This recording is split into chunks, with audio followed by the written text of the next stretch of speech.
Boy, that must have been one hell of a sprained ankle. And remember all the conflicting reports about, that wasn't a major setback? It's October and you're still trying to get over that? Man, I gotta tell you, the Fever, they did not do a good job of disclosing. Okay, this is insane. Caitlin Clark has been missing from basketball for months, and everyone's been spoon-fed the same excuse. A simple ankle sprain, nothing serious, no big deal. But now listen to what her own coach just revealed. It's October, and they're still stuck running 3-on-3 drills at half speed for an ankle injury that supposedly happened way back in July. Something's seriously off here, and what I'm about to show you will make you question every single thing the Indiana Fever has told us about Caitlin Clark's mysterious disappearance, because here's the twist. This isn't about an ankle anymore. Nope.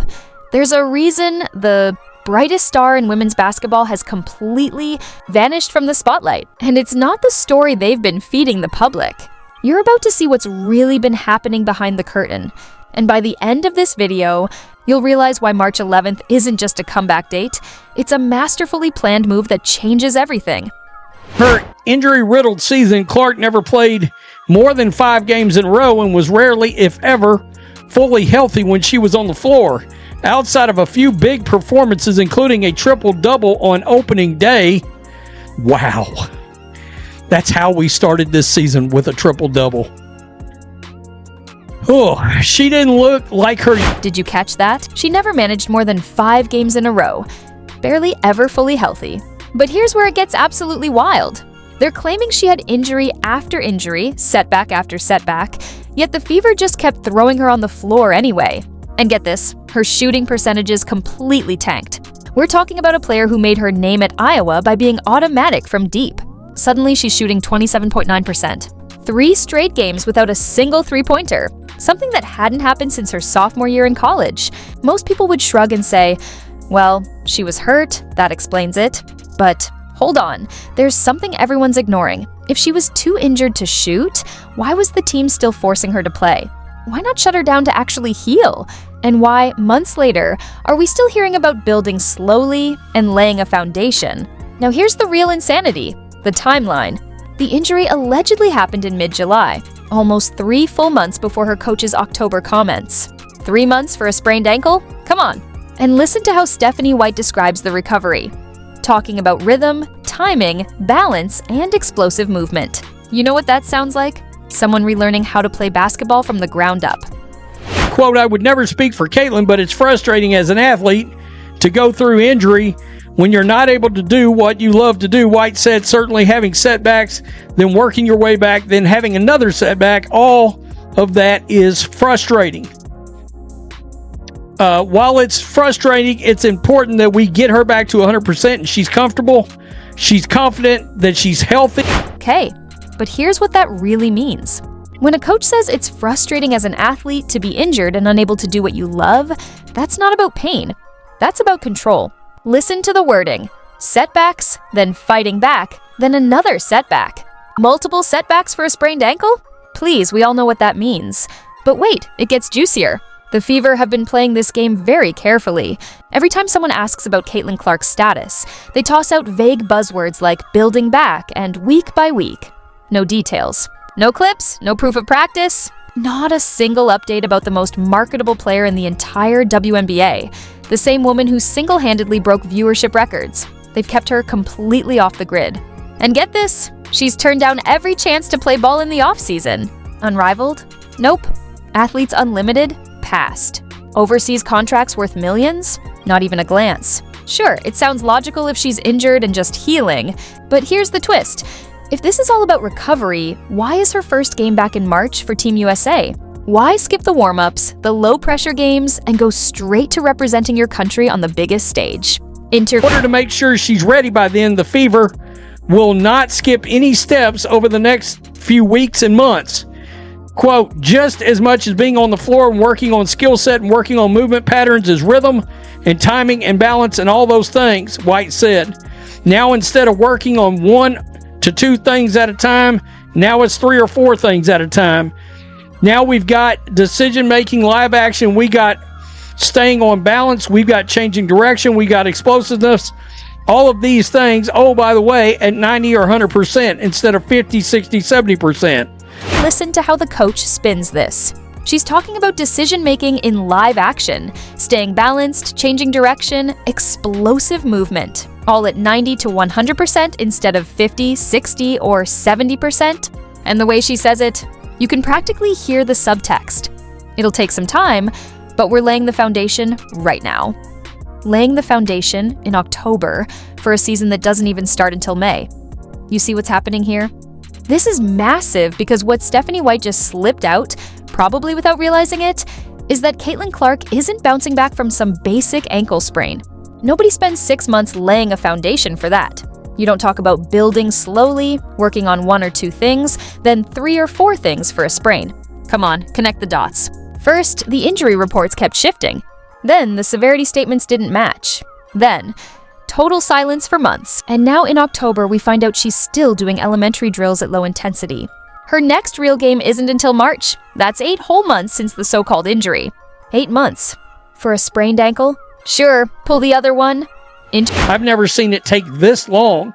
Now, groins can come and go, but it would go and it wouldn't come back, unless she got back on the court and got there. And she's not going to know that until she actually plays the game. So I still don't quite understand what the issue is with the time frame. None of that makes any sense. Although after her remarks about Kelsey Mitchell, a lot more of it makes a lot more sense. Did you catch that pause? That tiny moment says it all.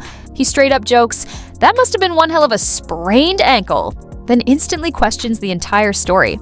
And when a reporter who lives and breathes this sport starts doubting the official version, we're not getting the full truth. But here's what that really exposes about what's been happening behind closed doors. Remember when the Fever swore the injury wasn't a major setback? When they hinted she'd be back soon?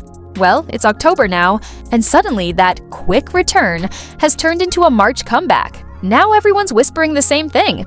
They never told us the full extent of the injuries. Plural, not one, injuries. And the way they dodged direct answers from day one, that's classic cover-up behavior from the top down.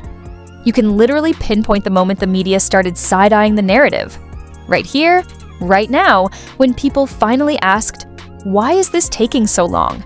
Because here's the truth, high ankle sprains are no joke, sure, but even the worst ones don't take 8 months to heal, not for a 22-year-old superstar with elite doctors and world-class facilities at her disposal. I feel like I've been right this whole time. Damn. I kind of wanted to be wrong on that, frankly. So there it is. It looks like we've got Caitlin Clark potentially coming back.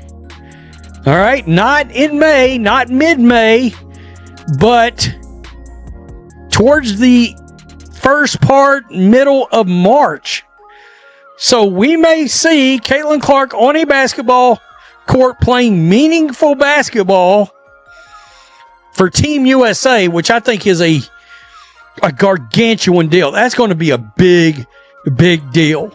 Okay, now listen closely. This is where it gets wild. He brings up the one thing everyone's been too scared to say out loud, the Kelsey Mitchell situation. And suddenly, he drops the line, "A lot more of it makes sense now." Wait, what? What's the link between Caitlin Clark's mysterious long absence and whatever went down with Kelsey Mitchell? Oh, it's deeper than you think. If you've been paying attention to the Fever, you already know tension's been simmering in that locker room all season. You've got Caitlin, the rookie phenom breaking records and stealing headlines, while veterans like Kelsey, who've been grinding for years, barely get a mention. Then suddenly, mid-season, we start hearing talk about team chemistry, building the right culture, and everyone getting on the same page. And here's where it gets juicy. Right when Caitlin's injury story started sounding sketchy, reports popped up about closed-door team meetings, player-only discussions, and the front office trying to calm egos. Now, nobody's saying the injury's fake. Clearly, something physical happened. But what if her extended recovery was also about resetting the entire team dynamic? Think about the timing. Caitlin gets hurt, the team shuts her down, blocks every offseason appearance, keeps her completely isolated, and now her big comeback? Not with the fever, not with the tension, but with Team USA. New teammates, new coaches, new start, and a completely rewritten story. Just seeing Caitlin Clark walk onto a basketball court wearing that Team USA jersey, and I don't know who has the broadcast rights for that. I don't know. I'm just going to assume it's NBC. All right, because it's FIBA and it's Team USA, but I don't know that for sure. I'm trying to think if the NBA TV ever showed anything like that. I don't know. But you can bet one thing. If Caitlin Clark ends up being involved in this, somebody's going to put that on television. Somebody's going to be like, we've got to televise that. This is her first action in a very long time in meaningful basketball. Watch this part. It's absolutely wild how he frames it. Seeing Caitlin Clark step back onto the court in that Team USA jersey isn't just basketball. He calls it a full-blown cultural event. And honestly, he's not wrong. Because what's really going down here is a total narrative reset. Think about it. The last time casual fans saw Caitlin, she was struggling. Ugly shooting nights, constant injuries, endless debates about whether the WNBA was too physical for her, and that dreaded, overrated label following her everywhere. All that negativity has been brewing for months. But now she returns on the biggest possible stage, recharged, rebuilt, and ready to remind the world why she's the most electric player in women's basketball. This is textbook reputation rehab, and it's brilliant. The Fever and Team USA are handing Caitlin Clark a do-over. Instead of crawling back into the WNBA season with doubt swirling, she gets a cinematic comeback. March domination, international hype, and then rolling into May as the league's returning hero instead of its biggest question mark. But here's the catch, and it's a big one. This master plan only works if she's actually healthy by March. Whatever's been going on behind the scenes, whatever the truth is about her long disappearance, it has to be fixed. Fast. Because that clock, it's already ticking loud. And again, that's actually March 11th is actually 2 months and 1 week before the start of the WNBA season. So it looks like maybe, perhaps, man, I don't even want to get my hopes up. We may be getting Caitlin Clark sooner than we thought. It'd be good. I'd like to see Caitlin Clark play. That'd be awesome for a channel that talks about Caitlin Clark. Did you notice that sudden energy shift? 1 second he's doubting everything, and the next he's buzzing about content potential, like he just realized what a goldmine this all is. And honestly, that moment exposes something way bigger about the entire machine built around Caitlin Clark. Because here's the truth, she's no longer just an athlete. She's an industry, a walking, talking content engine. When she's on the court, ratings skyrocket. When she's gone, viewership tanks. The whole women's basketball ecosystem, media outlets, podcasts, networks, even social pages, runs on her visibility. So when she vanishes for months, it doesn't just hurt the Fever, it hurts everyone tied to the sport's momentum, everyone whose success depends on people tuning in, and that's exactly why the March 11th comeback date is so brilliant.